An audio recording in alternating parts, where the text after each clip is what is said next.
Here's Student Justice for Palestine, May 15th. It's their last post for a few months, I guess, because the school year ended. And then they don't post again until October 5th, 2 days before the attack at the Nova Music Festival in Israel. And then the day after, 2 days after the attack, the terrorist attack, there's a statement of solidarity with Hamas, which you can read here. So again, they're totally dormant over the summer. They're dormant for months. Right before the attack, they post something, and then right after the attack, they have this full blown. I'll put the link in there, but it's this full blown thing supporting Hamas. And literally the verbiage is identical to Hamas's own statements, talking about Israeli apartheid and how the violence at the Nova Music Festival and the attack on Israel, the terrorist attack, was totally justified. It wasn't really terrorism. That Israelis have the right, don't have any right to be there, and that Palestinians have every right to attack them, and that Hamas is not a terror group. They condemn the October 7th email from Barnard Dean Leslie Greenidge that extended support to those affected by the violence and loss of life in Israel. They condemn the fact that there's a campus in Tel Aviv for Columbia, and then there's a global center in Tel Aviv. They want to sever all connections to Israel. And they say that the university is complicit in Palestinian oppression. These are literally almost word for word exactly.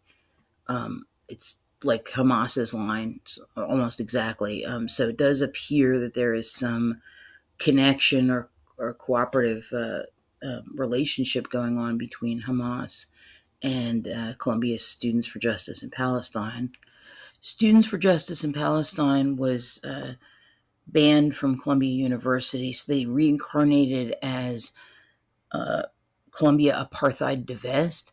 And on March 24th, they invited a known terrorist named Khaled Barakat to participate in a Zoom webinar that was hosted out of a Columbia dorm.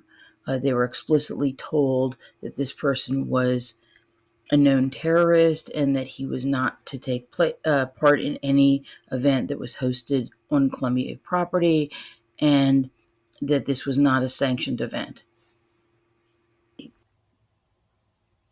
Connected to the assassination of Israeli tourism minister Rehavam Ze'evi. He's involved in the establishment of militant cells and motivating terrorist activity in Israel and abroad. So let's see. Support for terrorist organizations. On March 24th, 2024, he was a featured speaker in an event titled Palestinian Resistance 101, where various anti-Israel agitators were invited to deliver lectures on the fight for liberation. He spoke via Zoom. He celebrated the Hamas terror attacks, and where 1,200 Israeli Jews were murdered. Among Palestinians and anti-Israeli activists, the term resistance can be a euphemism for nationalistic terror. It's often used to excuse or even glorify anti-Israel and anti-Semitic violence. So don't believe me. Don't believe Canary Mission. Let's watch the video.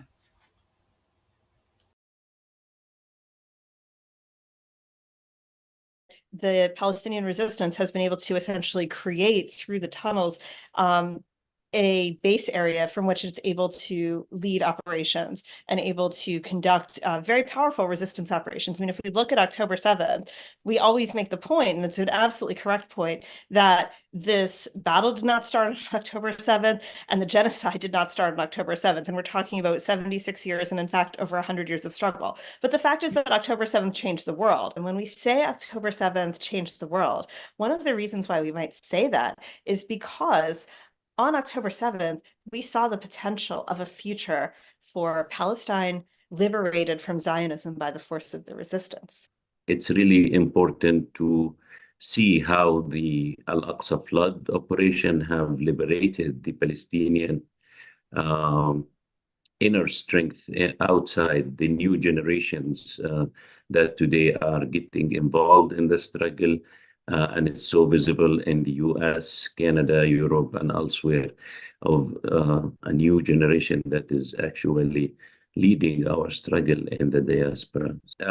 And if we take, for example, certain tactics that the Palestinian movement have practiced, take, for example, hijacking airplanes. It was one of the most important tactics that the Palestinian resistance have engaged in. If it wasn't for these tactics, we would never heard of Layla Khalid, for example, and other Palestinian women who led these kind of heroic operations that introduced the Palestinian questions to the world. If you take, for example, the um, speeches that were giving to the people in the airplanes by Palestinian fighters. And these documents, when you read them, they're all about what is our struggle is about. You know, of course, armed struggle is what immediately comes to mind when you think about the resistance, and this is something that we know that Palestinians have a right to engage in under international law as an occupied and colonized people, and regardless whether this was enshrined in international law or not.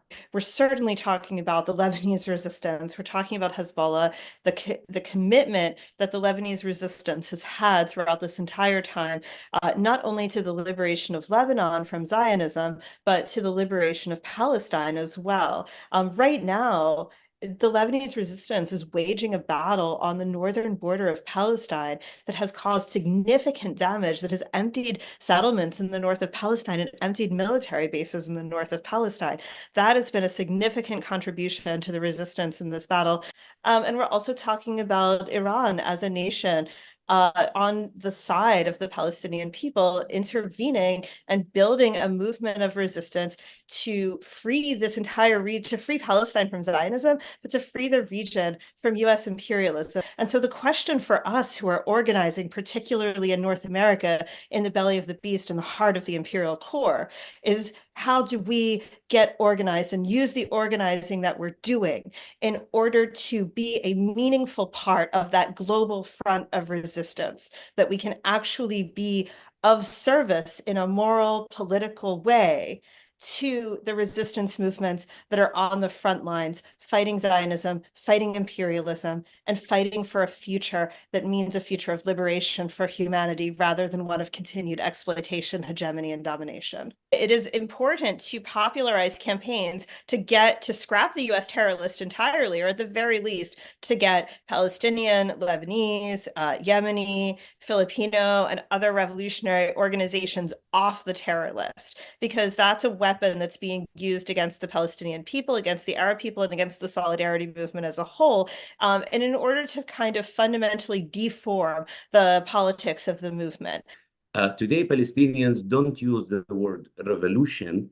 They use more the word resistance. But I think after October 7th, Palestinians have revived their revolution because they have now engaged in not just defending themselves and their existence, but also we are moving towards taking initiatives. Don't acquiesce to the idea, well, oh, they're considered terrorist organizations, so we shouldn't talk about resistance. You know, there have been organizations since October 7th, and I'm not going to name names, but, you know, kind of putting themselves out on the front line, literally telling me, we want to invite you to speak, but you can't mention October 7th, you can't mention resistance.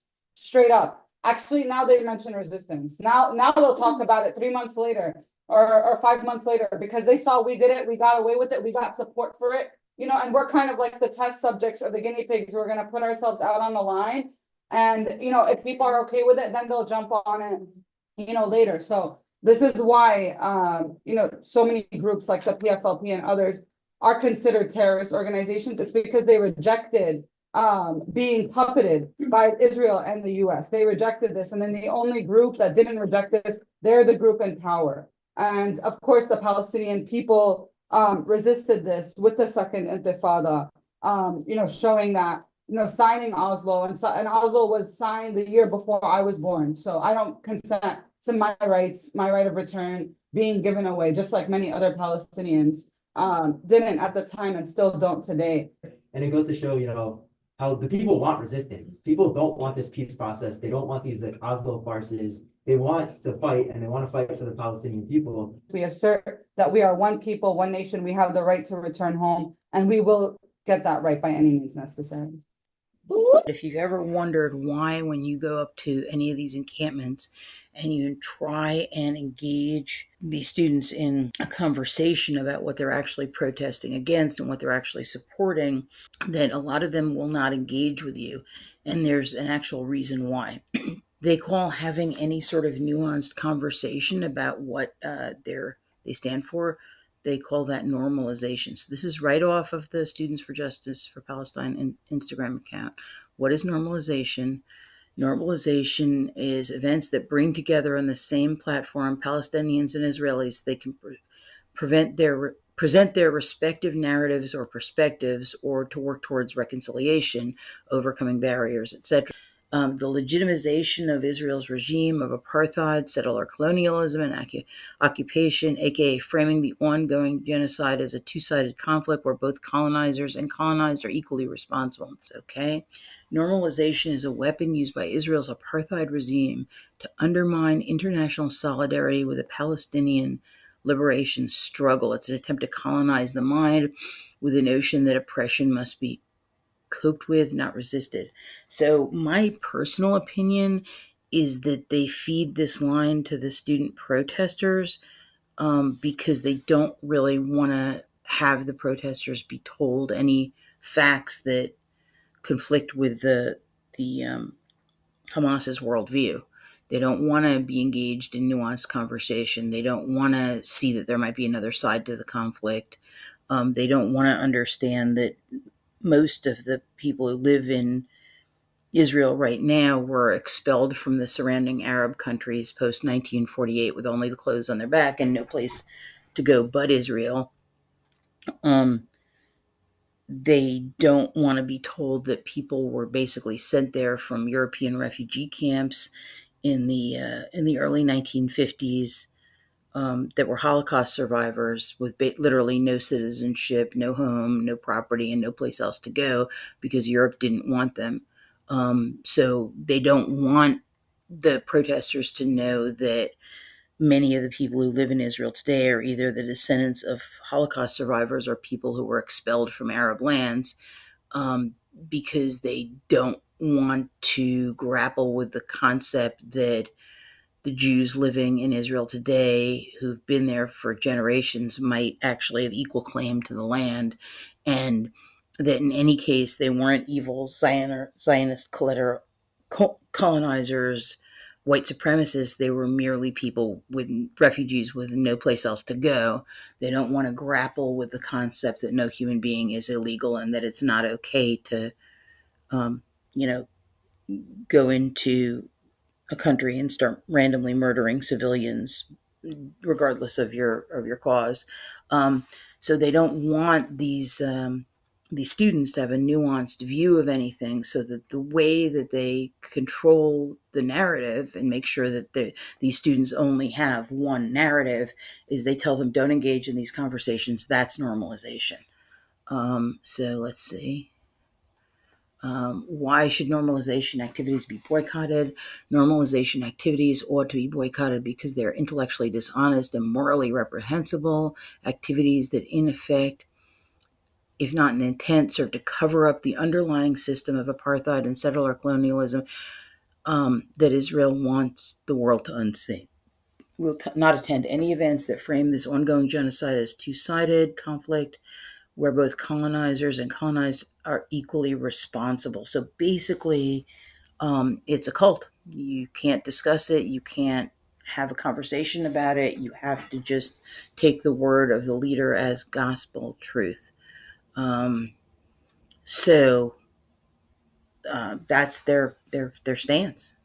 And it's really hard to fight for justice or even have any sort of nuanced conversation with somebody who basically is following a cult.